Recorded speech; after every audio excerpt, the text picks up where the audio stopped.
Bonjour, aujourd'hui, ce que je veux faire, c'est une vidéo pour aider à comprendre le système dans lequel on vit.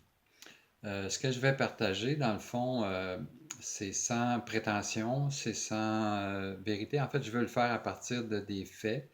Je veux surtout partager des informations à partir de mon expérience personnelle, puis proposer en fait des réflexions aux gens à partir de là. D'abord, je vais me présenter un petit peu.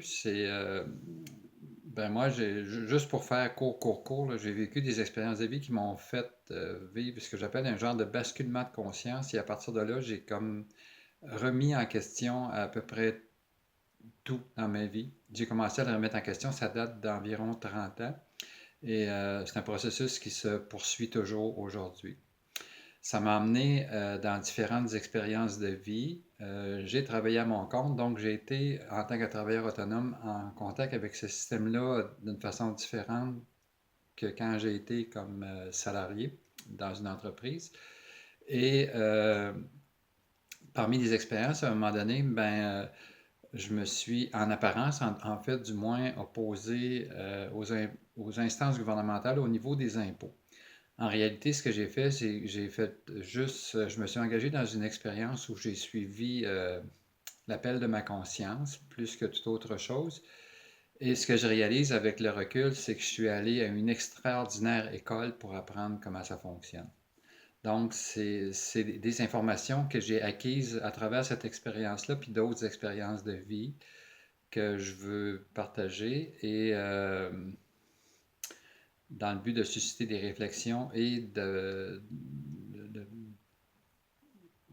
susciter des réflexions et de donner des informations aux gens. Il y a des informations avec lesquelles je suis entré en contact. Je sais que la majorité, la très grande majorité des gens, il y a des choses font partie de ce système-là que les gens ne savent pas. Tout d'abord, j'aimerais dire que ça fait un bon moment que j'en partage des réflexions, puis je l'ai fait à travers des livres que j'ai publiés et qui sont disponibles en format numérique complètement gracieusement sur le site www.aideaujeunes.org. C'est AIDOJEUNES.org. Donc, il y a 4 livres qui ont été écrits qui sont disponibles en format numérique gracieusement. Donc, si je vais aller parler du système, ce qu'il faut comprendre, c'est que la base du système, c'est l'être humain. S'il n'y a pas d'être humain, il n'y a pas de système dans le fond. Donc, c'est vraiment important, c'est très élémentaire, c'est simple, mais c'est très élémentaire de comprendre que l'être humain est à la base même du système. Moi, je suis un être humain. Donc, je participe à l'origine de ce système-là et au maintien de ce système-là en tant qu'être humain d'une manière ou d'une autre. Et ça m'amène à poser la question, qui suis-je vraiment? Puis là, ça me ramène à tout le cheminement que j'ai vécu depuis que j'ai fait un genre de basculement de conscience.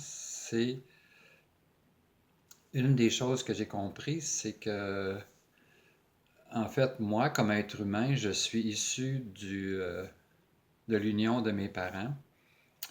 Et ce que j'ai réalisé, c'est que quand mes parents se sont unis pour donner naissance à l'enfant que j'ai été dans le sein de ma mère, eux, en fait, ils ont donné naissance à la première cellule. De l'union du spermatozoïde et de l'ovule, ça a donné naissance à une cellule et leur travail et leur intervention s'arrêtent là. Ce qui s'est produit ensuite, c'est qu'à l'intérieur de cette cellule-là, il y avait toutes les informations qui lui disaient de se multiplier, de se diviser au besoin, de se différencier au besoin pour créer les différents organes, pour créer le cerveau, le foie, les yeux, les cheveux, en fait, ce qui en reste. Puis aujourd'hui, en fait, tout ce qui est nécessaire au bon fonctionnement d'un corps humain. Cette chose-là, ce développement-là, ça s'est fait suivant un ordre très rigoureux, dans le fond, qui est le même pour tout le monde. Ça suit des étapes, puis ça arrive à la même place pour tout le monde, puis ça va donner pour chacun de nous des êtres humains qui sont relativement très bien fonctionnels à la naissance. Donc, ça suit un ordre rigoureux. Puis, ce que ça m'a amené à prendre conscience, c'est que derrière ça, il y a une puissance de création absolument phénoménale qui est à l'œuvre. Cette puissance de création-là, elle est aussi à l'œuvre dans tout ce qui se reproduit de manière sexuée sur la Terre, que ce soit au niveau des végétaux, que ce soit au niveau des poissons, que ce soit au niveau des animaux, des oiseaux. Ça part toujours de une cellule.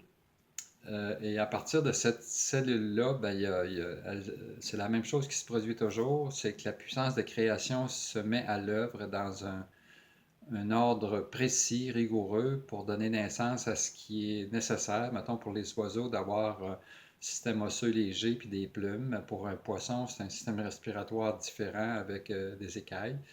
Les arbres, ben, c'est des racines, c'est des feuilles, c'est un tronc. C'est comme ça pour tous les éléments de la nature.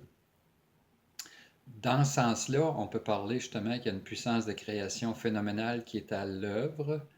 Euh, Ce qui est différent de l'être humain par rapport aux autres éléments de la création, c'est que l'être humain, il est doté lui-même d'un pouvoir créateur et dans ce sens-là, on peut dire qu'il est le prolongement du créateur. Ce que ça veut dire, c'est que c'est pas parce que le créateur a donné naissance à qui je suis et qui a fait que ça s'est développé. Je me suis développé dans le sein de ma mère, puis c'est pas ma mère qui a décidé qu'un matin, je fais le fouet, ou le lendemain, elle se lève, puis elle fait le cerveau, puis ainsi de suite. Ça s'est fait à l'intérieur de elle. Donc, c'est pas parce que cette puissance-là est intervenue pour donner naissance à l'enfant que j'ai été à ma naissance que ça m'a quitté. Donc, ça fait toujours partie de moi.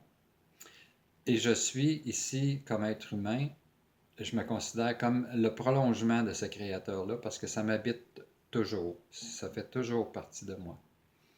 La différence avec les autres éléments de la création, c'est que moi, comme être humain, ici, c'est que je peux intervenir dans la création. Je peux la détériorer, je peux l'améliorer. C'est ce qu'on constate, c'est qu'on intervient comme être humain dans la création, puis on la modifie. Donc, on est, chaque être humain, le prolongement du créateur. Si on veut faire euh, en fait, ce que je constate ici, c'est qu'on est ici pour mettre notre pouvoir de création à l'œuvre. C'est un genre de jeu qu'on vient jouer en habitant un corps humain. Puis dans ce sens-là, dans le fond, on vient au monde tout nu, puis quand on meurt, on laisse tout ça là. Donc, d'un certain point de vue, il n'y a rien qui nous appartient ici. C'est qu'on dispose des ressources et des biens qui sont alentour de nous pendant notre passage sur Terre dans un corps donné pour mettre notre pouvoir de création à l'œuvre.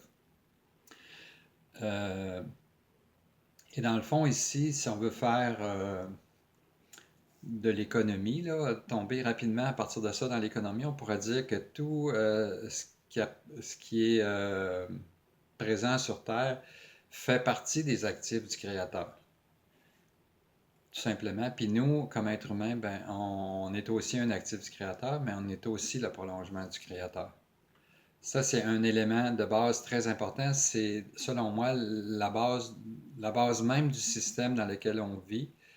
De un. De deux, ben, moi, je pressens qu'il s'en vient des changements majeurs. Puis les changements majeurs vont tenir compte de cet élément de base-là qui est le fondement même du système et de la société.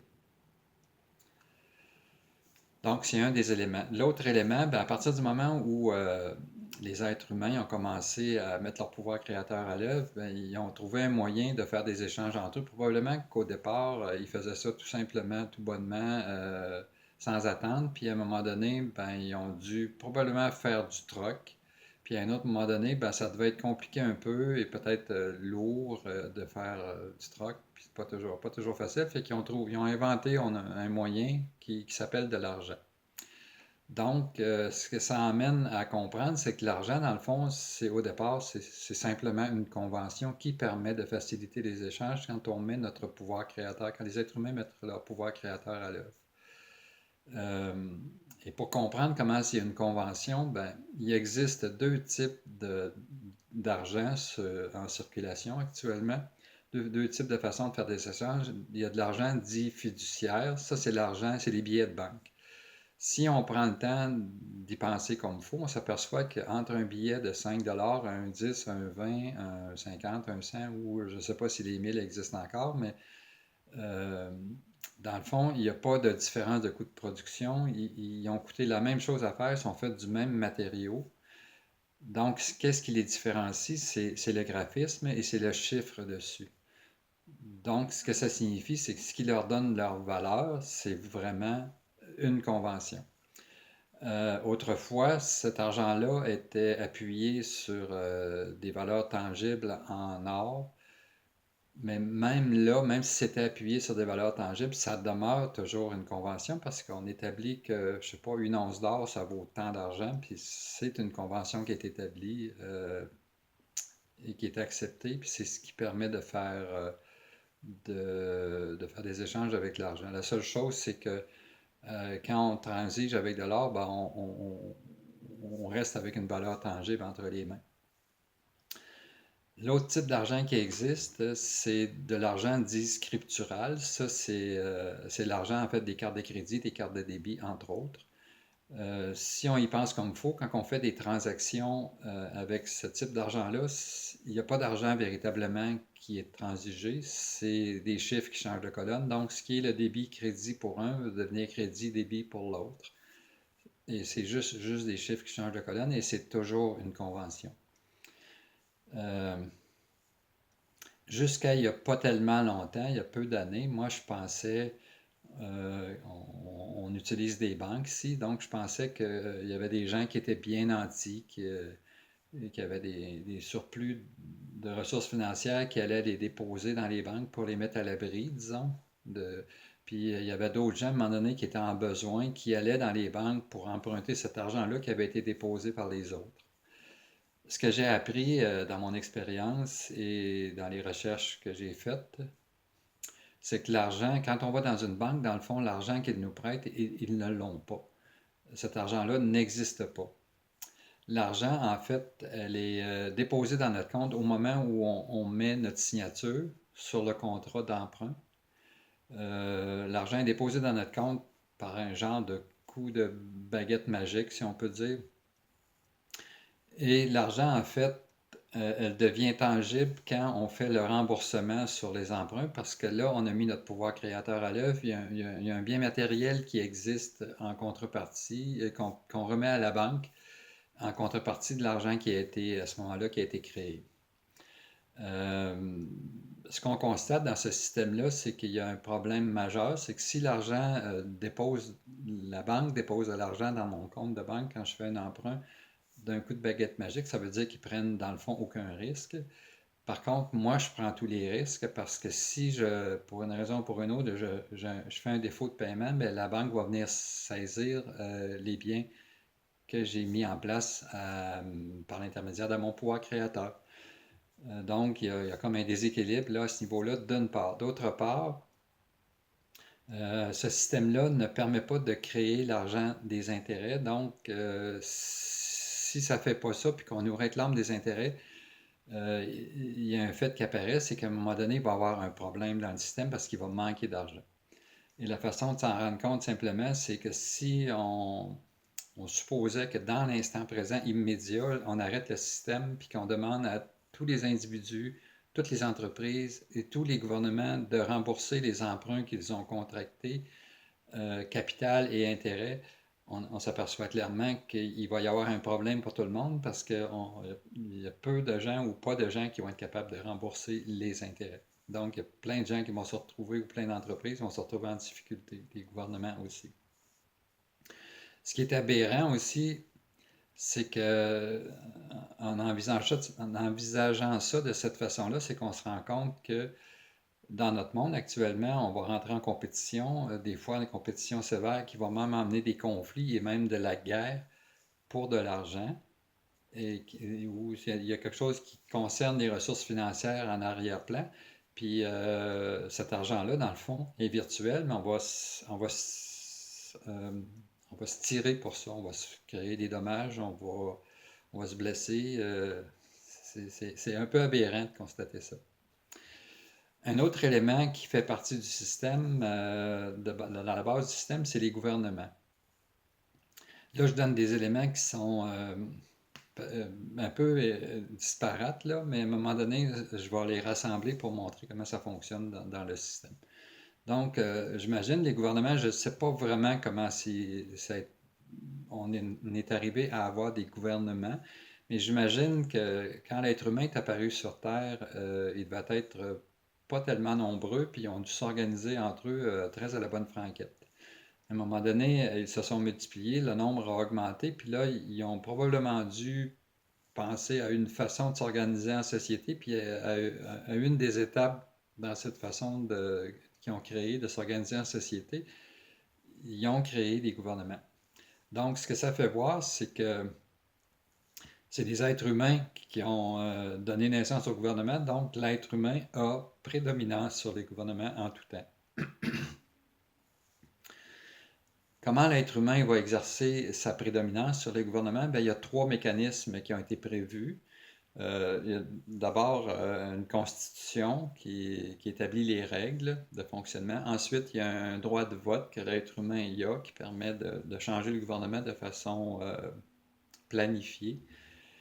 Euh, et il y aurait des tribunaux de droit commun qui existent, mais qui sont c'est pas les tribunaux à lesquels on fait affaire, ce ne sont pas vraiment des tribunaux de droit commun, mais il en existe quand même quelques-uns, puis c'est quelque chose qui peut se créer aussi au besoin par les êtres humains pour régler les différends avec les instances gouvernementales.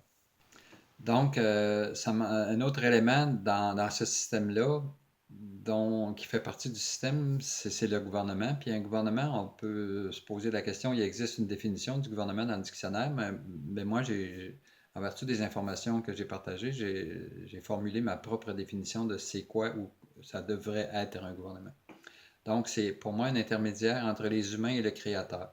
Cet intermédiaire devrait avoir la responsabilité d'une saine gestion de tous les actifs du créateur sur un territoire donné afin de les rendre sainement disponibles à toute population, et je spécifie population humaine, animale, végétale, minérale, et il existe même, peut-être certains vont trouver ça loufoque, là, mais il existe des êtres ici qui sont dans l'espace multidimensionnel que certains peuvent voir ou ressentir, mais que la majorité des gens ne voient pas. Puis j'appelle ça le peuple invisible, qui habite ce territoire afin que ce peuple-là puisse y exercer son pouvoir créateur.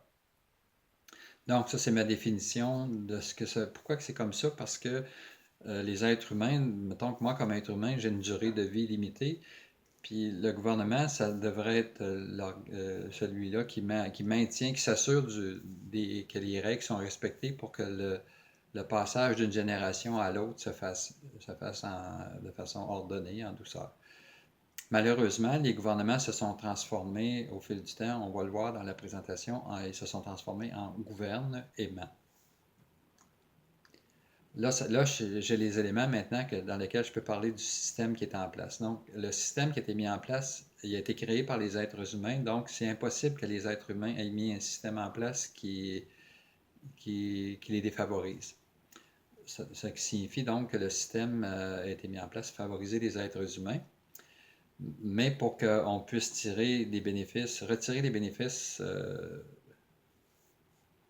auquel on devrait pouvoir s'attendre de ce système-là, il y a une obligation qu'on soit informé ouvertement de la façon dont le système est bâti et fonctionne. Et on devrait aussi être éduqué, et je pourrais dire même dès le primaire à ce sujet-là. Si c'est pas fait, ben ça veut dire qu'on a un pouvoir sur le gouvernement, étant donné que l'être humain il a prédominance sur le gouvernement, sur le système en fait, mais si on n'est pas informé sur le mode de fonctionnement, ben dans le fond, c'est qu'on ne peut pas l'exercer véritablement, notre pouvoir. Puis là, on va vivre, dans le fond, dans une illusion de pouvoir. Ça fait qu'ici, ce que j'ai appris dans mon expérience, c'est qu'on vit dans une double gouvernance. C'est qu'on vit dans une façade qui nous laisse voir qu'on vit dans une démocratie. Et dans le fond, c'est en partie illusoire et en partie fondé, en partie non fondé. C'est fondé parce qu'on a un droit de vote, c'est fondé parce que quand il y a un gouvernement qui est élu, si le peuple, il y a des décisions qui sont prises par le gouvernement, et si le peuple exprime massivement son désaccord avec certaines décisions, le gouvernement va en tenir compte et il va ajuster ses actions en fonction des désirs du peuple. Par contre, il y a une facette ça c'est un système public. Il y a une autre facette de ce système-là qui existe, c'est qu'on vit dans le fond, on est géré par des corporations gouvernementales. Puis ces corporations gouvernementales-là relèvent du privé. Donc, on peut se poser la question, c'est qui sont les propriétaires des corporations? Puis ce qu'on constate, là, c'est que les décisions qui sont prises au gouvernement, une corporation, ça travaille dans un but de profit. Les propriétaires des corporations, les gens qui ont des intérêts dans ces corporations-là travaillent à des buts profitables. Puis quand on sait ça, puis qu'on regarde comment ça marche, on s'aperçoit que les décisions sont prises en fonction de générer des profits pour les gens qui sont derrière les corporations. À moins que le peuple exprime son désaccord, parce qu'on doit, on est, de mon point de vue, dans une fausse démocratie, mais on doit maintenir l'illusion. Donc, si le peuple manifeste un désaccord, on se doit de lui laisser croire qu'il y a quand même du pouvoir. Puis, mais ce qu'on va faire, c'est que si les gens derrière les corporations ils ont des intérêts de profit d'une certaine manière, puis que le peuple s'oppose, ils vont probablement prendre un autre moyen, un chemin très détourné, puis ils vont y revenir. Alors ça, c'est un fait. C'est pas juste envoyé en l'air. C'est un fait facilement démontrable. Puis pour qui le veut, il peut aller sur le site de la SEC. Le SEC, c'est SEC, c'est la US Securities and Exchange Commission. Il y a des liens que je vais faire apparaître à l'écran qui donnent les liens pour aller, mettons pour le Canada. On voit que le Canada, c'est une corporation à numéro, une corporation gouvernementale à numéro, dont l'adresse d'affaires est à l'ambassade canadienne à Ottawa. Et l'adresse postale, pas à Ottawa, est à l'ambassade canadienne à Washington.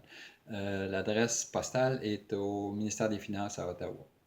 Dans le cas du Québec, il y a aussi un lien qui permet d'aller constater que c'est une corporation gouvernementale à numéro. Dans ce cas-là, l'adresse postale et l'adresse d'affaires, c'est au bureau du ministère des Finances sur le chemin Saint-Louis à Québec. Donc, c'est assez clair que les corporations gouvernementales concernent ce qui est supposé du domaine public. En fait, il y a un lien très étroit entre les corporations gouvernementales et ce qu'on nous affiche comme du domaine public. Quand on va sur ces sites-là, il y a des liens qui apparaissent. Il y a longtemps, j'avais vérifié quelques-uns de ces liens-là, puis j'ai vu que ça donnait accès à des documents qui concernaient la gestion gouvernementale et j'ai même vu des documents qui étaient signés par le ministre des Finances. Donc, c'est assez clair, là, il y a une corporation gouvernementale enregistrée en bonne et due forme et des documents qui concernent la gestion gouvernementale signés par le ministre. Ça peut difficilement être plus clair que ça qu'il y a des corporations gouvernementales, puis que c'est ça c'est là-dessus que la gouvernance se fait à partir de ces corporations gouvernementales-là. Il en est ainsi pour la majorité des pays de la planète. Si on fait une recherche sur ce site-là, la US Securities and Exchange Commission, il en est ainsi pour, en tout cas j'ai vu pour chacune des provinces du pays. Je n'ai pas vérifié, mais selon moi, ce n'est ainsi pour les villes majeures aussi sur la planète. Alors, comment il fonctionne le système? À passer ça, c'est d'abord, j'ai parlé du créateur ici au départ. J'ai introduit ma présentation en parlant du créateur, puis qu'on est le prolongement du créateur. Donc, dans la Charte canadienne des droits et libertés, le préambule dit attendu que le Canada est fondé sur des principes qui reconnaissent la suprématie de Dieu et la primauté du droit. Donc, le boss, c'est Dieu. En premier lieu, c'est lui qui a le pouvoir suprême ici. C'est lui qui a le pouvoir sur nous, nos vies comme êtres humains. Et dans ce cas-là, on nomme clairement Dieu. Si on va dans le Code civil du Québec, ça dit que tout être humain possède la personnalité juridique et la pleine jouissance des droits civils. Donc, dans cet article-là, ce que ça dit clairement, c'est qu'il y a deux entités distinctes. Il y a un être humain et une personnalité juridique, et il y a un lien entre les deux qui est un lien de possession. Un lien de possession, c'est différent d'un lien d'être propriétaire. Et pour expliquer la différence, c'est, mettons que moi, j'ai une automobile de marque, je ne sais pas, Honda Civic, là. Je vis au Québec, puis je décide de m'en aller vivre en Australie pour un an. Fait que là, je prends mon automobile, je la mets dans la cour d'un de mes amis, puis je lui remets les clés en lui disant qu'il peut l'utiliser. Ben, pendant qu'elle est dans sa cour et qu'il l'utilise, il la possède. Mais moi, je reviens de mon voyage d'Australie après un an, puis je reprends les clés, puis je m'en vais avec mon automobile parce que c'est moi qui en suis le propriétaire et je choisis d'exercer mes privilèges de propriétaire en reprenant mon véhicule. Donc lui, pendant qu'il l'a, il la possède, mais pas à lui. C'est ça. Donc nous, on possède une personnalité juridique. On va revenir tout à l'heure pour expliquer c'est quoi. Ça dit à l'article 5 du Code civil, toute personne exerce ses droits civils sous le nom qui lui est attribué et qui est énoncé dans son acte de naissance. Donc, ce qu'on voit, là, c'est qu'il y a un document qui s'appelle un acte de naissance et ce document-là, de ce que j'ai pu constater, nous, on connaît, tout le monde connaît un certificat de naissance, ça nous est demandé régulièrement, mais un acte de naissance, je pense qu'il y a très, très peu de gens connaissent l'existence de ce document-là, mais ce document-là, on va y revenir, mais c'est un document qui est très important, puis ce que ça dit, c'est qu'on exerce nos droits civils sous le nom de la personne qui est enregistrée dans l'acte de naissance, qui est énoncé dans l'acte de naissance. OK? Donc, les droits civils sont au nom de la personne juridique, pas au nom de l'être humain. C'est ce que ça dit, cet article-là, tel qu'il est formulé et que moi je le comprends. Dans la Charte des droits et libertés de la personne, ça dit à l'article 1 que tout être humain a droit à la vie, donc c'est clair, l'être humain peut vivre, ainsi qu'à la sûreté, à l'intégrité et à la liberté de sa personne. De la façon dont c'est formulé, pour quelqu'un qui ne s'instruit pas, ça laisse entendre, moi, ce que j'interprète rapidement en lisant ça, puis en n'étant pas instruit, c'est que j'aurais le droit d'aller me promener dans la rue, mettons le soir, puis de prétendre que je vais être en sûreté, je vais être en sécurité. Dans le fond, c'est pas ça, c'est que la sûreté, c'est, en termes juridiques, c'est une fiducie qui est créée, puis dans cette fiducie-là, euh, il y a de l'argent qui est déposé. Je pourrais y revenir, mais il y a de l'argent qui est déposé, puis normalement, on devrait avoir droit à accès à cette fiducie-là. Quand on vient au monde, en fait, je peux en parler tout de suite, quand on vient au monde, il y a un acte de naissance qui est émis. Le document original, on n'aura jamais accès à ce document-là parce qu'il disparaît quelque part dans le système. Il est donné en garantie contre l'argent qui est déposé dans la fiducie. Normalement, je suis le bénéficiaire de cet argent. Je devrais être le bénéficiaire de l'argent qui est déposé dans cette fiducie-là et le gouvernement devrait être le fiduciaire. Et c'est comme ça que c'est prévu de fonctionner. Malheureusement, ben, c'est le document en question, c'est comme remis au nouveau-né, puis pour pouvoir en bénéficier, il faut qu'il manifeste sa connaissance et qu'il manifeste qu'il est présent puis qu'il désire l'utiliser. Et c'est un peu compliqué. Donc, moi, les démarches que j'ai faites, ça allait dans ce sens-là. Puis c'est très compliqué parce que on vit dans un système qui est à la fois public et privé. Et si j'ai un conflit avec quelqu'un, n'importe qui, un autre individu, puis que je m'en vais devant les tribunaux, je peux espérer et m'attendre qu'il y a une justice qui va être rendue équitablement. Par contre, si j'ai un conflit avec les instances gouvernementales elles-mêmes, ce que ça démontre, c'est que le système à la fois privé et public, donc tous les gens qui sont dans le système et qui sont à l'emploi du gouvernement, dans le fond, c'est une corporation gouvernementale, c'est privé, puis les gens, si je comprends bien, moi, sont payés par eux, donc ils sont en conflit d'intérêts, donc ben, un juge, ça rend une décision souvent sur c'est son pouvoir discrétionnaire qu'il va exercer, puis dans ce cas-là, ben, ce que je comprends, moi, c'est qu'ils sont mal pris pour exercer leur pouvoir discrétionnaire parce qu'ils peuvent avoir subir des conséquences s'ils ne rendent pas des décisions s'ils rendent des décisions qui défavorisent ceux qui les paient, dans le fond. Euh, mais il y en a qui le font quand même, mais ça dépend comment la cause leur est présentée, mais ça les met dans une situation embarrassante. C'est ça que je comprends, là. Donc, pour démontrer ça sur des faits, ce que je viens de dire, c'est que quand on vient au monde, il y a des documents qui démontrent l'être humain et la personnalité juridique. Donc, quand on vient au monde, dans mon cas, ça s'appelait à l'époque un enregistrement de naissance vivante. Ça, c'est émis immédiatement après la naissance de l'enfant. Je ne sais pas si ça porte encore le même nom aujourd'hui, mais ce que ça dit dans un terme, des termes un peu plates, là, c'est qu'il y a un être humain qui vient d'apparaître sur la planète, un être avec des organes constitués qui fonctionnent, donc dont un cœur qui fait qu'il est vivant. Euh, Dans les jours, les heures qui suivent ou les jours qui suivent, il y a un autre document qui est émis par le directeur de l'État civil qui s'appelle l'acte de naissance. J'en ai fait mention. Acte de naissance-là donne naissance à la personne juridique. Et comme c'est le directeur de l'État civil qui le fait au nom du gouvernement, ben c'est le gouvernement qui est propriétaire de l'acte de naissance et qui est propriétaire de la personne juridique par conséquent. Ce document-là, il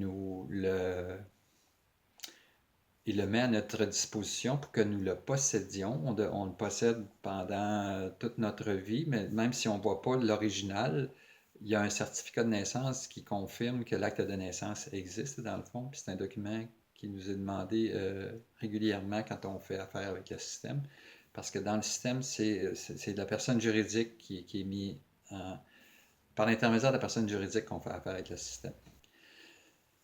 Tout ce qui passe par un bureau d'enregistrement, donc, est enregistré au nom de la personne juridique. Et ben, les biens majeurs. Donc, ça inclut la maison, l'automobile, les REER. En fait, tout ce qui est enregistré avec notre numéro d'assurance sociale et qui passe par un bureau d'enregistrement, ça appartient à la personne juridique. Et donc, on pense être propriétaire de ces biens-là. Puis même si on les a payés, on n'en est pas propriétaire. C'est la personne juridique qui est propriétaire. Nous, on en dispose, tout simplement. Puis on peut en disposer toute notre vie, il n'y a pas de problème, mais c'est une illusion de penser qu'on est les propriétaires parce que ça appartient à la personne juridique et qui est propriétaire de la personne juridique, c'est le gouvernement. Donc, de la façon dont c'est mis en place, c'est le gouvernement qui est propriétaire. Et ben, je laisse ça là pour le moment, je vais y revenir. Le gouvernement aussi, il nous charge de l'impôt. Le pouvoir ultime d'un gouvernement, c'est celui de créer la monnaie. C'est un pouvoir qui a été abandonné à quelque part, puis maintenant, les gouvernements, quand ils ont besoin d'argent, ils empruntent de l'argent. Moi, si on veut faire de l'économie très simplement, si on comprend que le gouvernement est propriétaire de tous les biens tangibles qui existent sur son territoire et qui en assure la gestion, donc si moi j'achète une maison, dont je dispose de la maison, même si je l'ai payé, dans le fond, j'en dispose et c'est le gouvernement qui en est le propriétaire parce que c'est enregistré au nom de la personne juridique. Donc, ça veut dire que tous les biens qui existent, toutes les maisons, tous les bâtiments qui existent, mettons, sur le territoire du Québec, ça appartient au gouvernement du Québec parce qu'il est propriétaire des personnes juridiques. Et donc, ça signifie, et en plus des actifs reconnus du gouvernement comme les routes, les hôpitaux, les écoles et tout ça, ben, si ça fait partie des actifs du gouvernement, puis que c'est des gens qui manifestent ces actifs-là par leur pouvoir créateur, ben, le gouvernement, par son pouvoir créateur, dont il est départi, si je peux dire, il avait le pouvoir de créer de l'argent. Puis à ce moment-là, au niveau de la comptabilité, si on met des actifs tangibles qui apparaissent sur le territoire, puis que le gouvernement émet de l'argent en contrepartie, il n'y a aucune raison qu'il s'endette pour ce qui est des actifs qui sont présents sur son territoire. Il n'y a absolument aucune raison qu'il s'endette.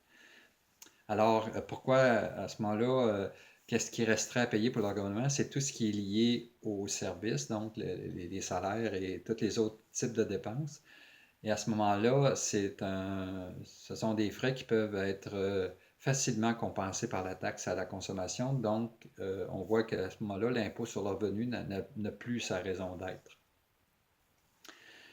Et l'impôt sur le revenu, ce que ça dit dans le fond, c'est que ça libère de l'argent qui va aller aux propriétaires des corporations gouvernementales. C'est un peu ça, dans le fond, qui se produit.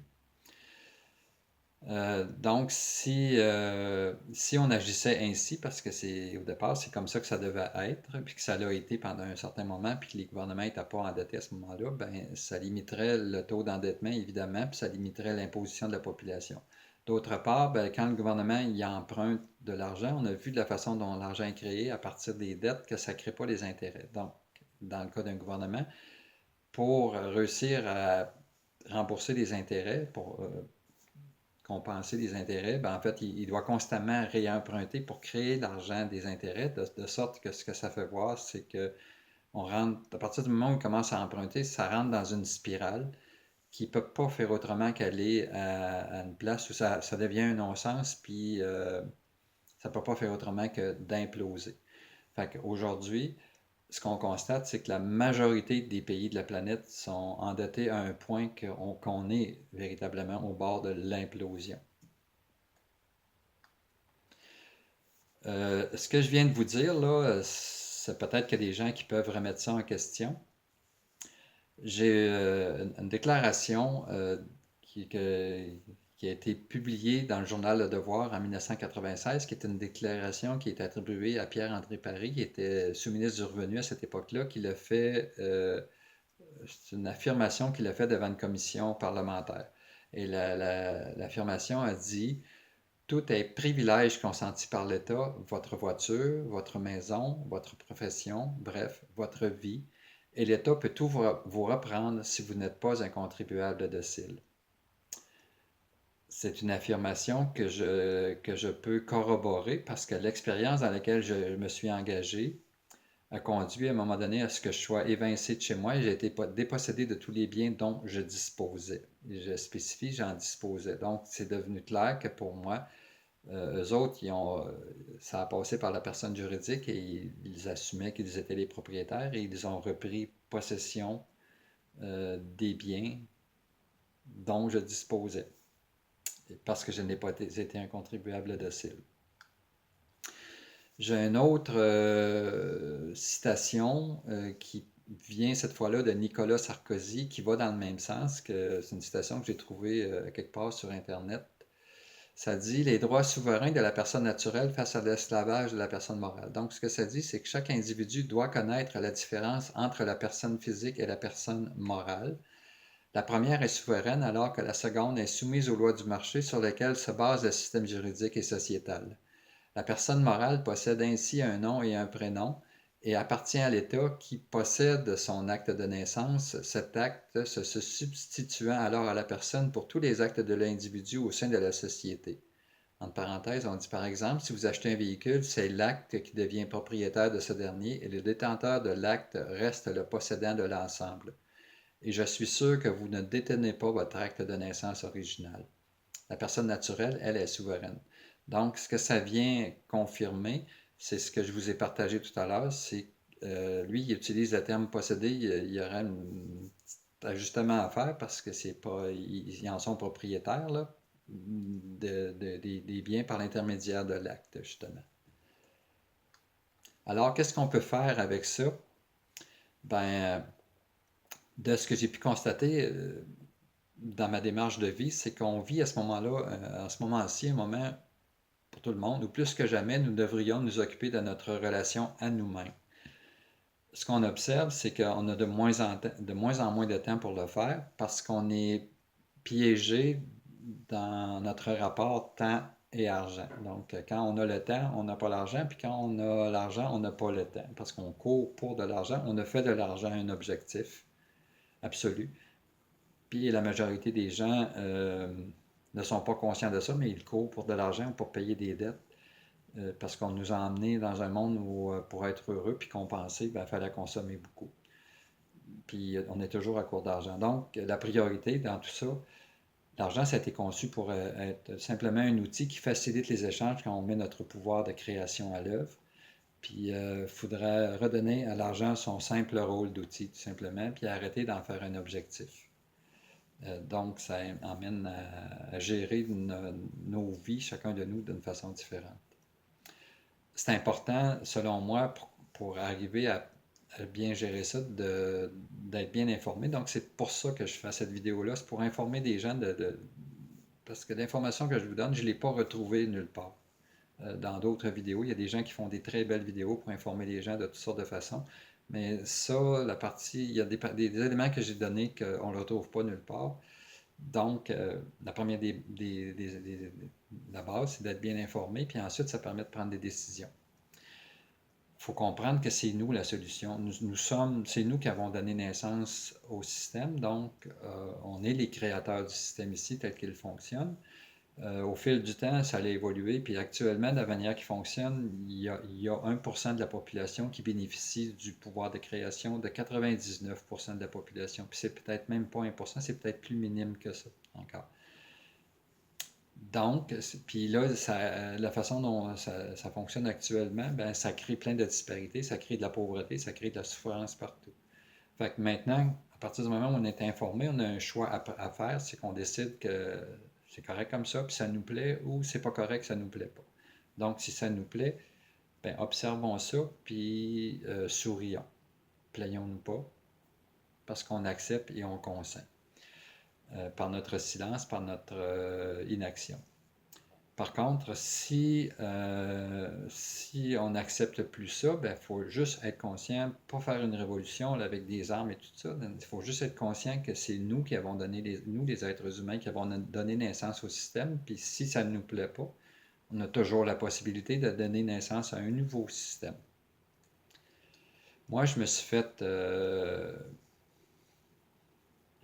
j'ai propagé l'information à propos de quelque chose qui existe, qui est une loi aux États-Unis qui s'appelle le NESARA pour National Economic Security and Information Act. Je ne m'étendrai pas là-dessus, mais ce document-là, c'est un document, c'est une loi qui a été signée et qui aurait dû être annoncée et mis en place, dans lequel on a mis toutes les grandes lignes pour créer un autre monde qui corrige les difficultés du monde actuel et dans lequel l'être humain serait vraiment bénéficiaire du système et que ça ramènerait ça probablement tel que ça avait été prévu initialement, en tout cas au niveau de l'intention. Fait que toutes les règles de base de la vie socio-économique sont mises à l'intérieur de ce document-là. Puis moi, ce que j'ai voulu partager dans certains écrits que je fais régulièrement, c'est d'informer les gens que c'est à nous d'envisager de prendre connaissance de ce document-là. Puis j'ai pas la confirmation absolue qu'il existe. En fait, j'ai la confirmation que le document existe, mais qu'est-ce qu'il y a dans le document, je n'ai pas la confirmation absolue. Mais même si je ne l'ai pas, c'est pas grave. C'est que ce qui est écrit là-dedans, si on veut une société où tous les possibles deviennent possibles pour chaque être humain, ben, les règles de base sont à l'intérieur de ce document-là. Donc, c'est à nous de prendre conscience que cela existe, puis de travailler à arriver à ce que ça se manifeste chacun de notre façon, comment ça nous rejoint. Le NESARA, en fait, ça propose un changement complet de paradigme. Ça permet à chacun de manifester ses rêves. Puis moi, j'ai réalisé quand on manifeste nos rêves, on rentre en contact avec notre pouvoir créateur. Puis notre pouvoir créateur, c'est notre divinité. En fait, on est dessus, on est le prolongement de ce créateur-là. Puis ça nous met en contact avec ça. Je peux en parler. Je l'ai vécu. Donc, ce que je vois, c'est que le NESARA permet de retourner là. On vit dans un monde de dualité. Si, à partir du moment où on met les règles du NESARA en place, on rentre dans un monde d'unité plus tôt. Donc, si on veut vivre dans l'unité, dans un monde de dualité, dans le fond, et de compétition, la règle de base pour appliquer ça, ça serait ne faites pas aux autres ce que vous ne voulez pas que l'on vous fasse. Mais à partir du moment où on n'est plus là dans un monde qu'on court après l'argent puis qu'on est en compétition, ben là, on rentre dans un monde de collaboration, puis l'unité, ça peut se vivre d'une autre façon, qui est bien simple, c'est faites donc pour les autres ce que vous voudriez qu'on fasse pour vous. Fait que là, on rentre dans un monde où on est au service de la vie, on est au service de les autres, puis on peut le faire parce qu'on n'est plus en survie soi-même, parce que ça, c'est réglé, c'est prévu et résolu à l'intérieur du NESARA dans les règles qui ont été mises en place là-dedans. Moi, je peux témoigner que ça a l'air rêveur, ça a l'air magique, tout ça, mais c'est pas vraiment magique. Puis j'ai fait le tour du Québec à la marche en 2016, de toutes les régions du Québec. C'est une marche qui a duré 5 mois, puis j'ai fait 4000 km. On m'a demandé vers la fin de la marche comment je résumerais ma marche, qu'est-ce que j'en retirais de la marche. Puis ce que j'ai dit, c'est que ce que j'avais côtoyé à tous les jours dans toutes les régions du Québec, c'est la bonté aimante des gens. Ce que ça veut dire, c'est que si l'être humain est mis dans des bonnes conditions, c'est ce que chacun de nous, on porte en soi. C'est ça qu'on va mettre en valeur spontanément. Puis je l'ai vécu, je peux en témoigner, je l'ai vécu. Donc, le NESARA, c'est vers ça que ça conduit. C'est les règles qui mettent en place un contexte, un cadre qui va être mis en place, qui va permettre à chaque humain de s'exprimer, de partager de cette façon-là, c'est une expérience, je peux en témoigner. Albert Jacquard il a dit il faut rebâtir complètement une société humaine où la compétition sera finalement éliminée. Je n'ai pas à être plus fort que l'autre, j'ai à être plus fort que moi grâce à l'autre. Ben, dans ces mots à lui, ce que je viens de vous dire, on le retrouve dans ces mots à lui. Dans le fond, c'est la même chose qu'on dit. Donc, en résumé, si je résume tout ça, c'est que ce qui est important, là, c'est de sortir de l'état de survie puis de l'obligation de créer des réserves. Autrement dit, les réserves, c'est parce qu'on, justement, c'est lié à l'état de survie, puis c'est parce qu'on a fait de l'argent un objectif. Donc, on sort de ça, chacun à notre façon. C'est un cheminement personnel qu'il faut faire qui nous sort de ça tranquillement. Et prendre conscience que l'argent n'est qu'un outil, puis lui donner pleinement ce rôle d'outil-là. La façon dont j'ai introduit ma présentation, c'est important de prendre conscience que c'est l'être humain qui a donné naissance au système et la vraie valeur dans le système et la valeur véritable, dans le fond, sur laquelle le système est basé, c'est nous. C'est chacun de nous, les êtres humains. C'est pas l'argent, c'est pas l'or, c'est pas rien de ça. C'est nous, les êtres humains. C'est lié à notre pouvoir créateur. C'est notre pouvoir, notre connexion à, à ce créateur-là, justement, qu'on peut nommer Dieu, mais c'est notre connexion à Dieu qui se manifeste dans notre pouvoir créateur. C'est important aussi de prendre note que la valeur personnelle d'un individu est bonifiée chaque fois qu'un individu parvient à manifester ses rêves. Et devrait être accordé et permis à chacun de manifester ses rêves le plus librement possible. Donc, faire circuler l'argent à partir du don et de la conscience collective, ça permet une augmentation de la richesse individuelle et collective. Puis c'est à ça, moi, ça, c'est mon rêve à moi d'en arriver là. C'est pour ça que je fais ces vidéos-là, entre autres, partager des informations de où on part, puis on s'en va dans un nouveau système qui est déjà en place d'après les lectures que je vais faire, que j'ai faites et que je fais continuellement, puis qui devrait être parce qu'on a un système qui va imploser, puis c'est clair, on le conduit là. Ça ne peut pas être autrement. Maintenant, qu'est-ce qui va le remplacer? Ben, j'ose croire et espérer que ça va être un système qui va être bâti sur les règles du Nessara, moi. Mais j'en ai pas la certitude absolue, mais je pense que chaque être humain, on peut intervenir et ne serait-ce que dans notre intention pour souhaiter et envisager, visualiser que c'est ça qui se manifeste. Puis ce monde-là, ça va être un monde beaucoup meilleur. Puis je crois qu'il est vraiment à nos portes. Alors, je vous remercie de m'avoir écouté. Puis ce genre de présentation-là, ben moi, je pourrais aller en parler, rencontrer les gens, faire des genres de rencontres de salon éventuellement pour en discuter en petit groupe avec les gens. Il y a des choses très intéressantes, je l'ai déjà fait, des choses très intéressantes qui ressortent de ça à chaque fois que je l'ai fait. Et je vous remercie.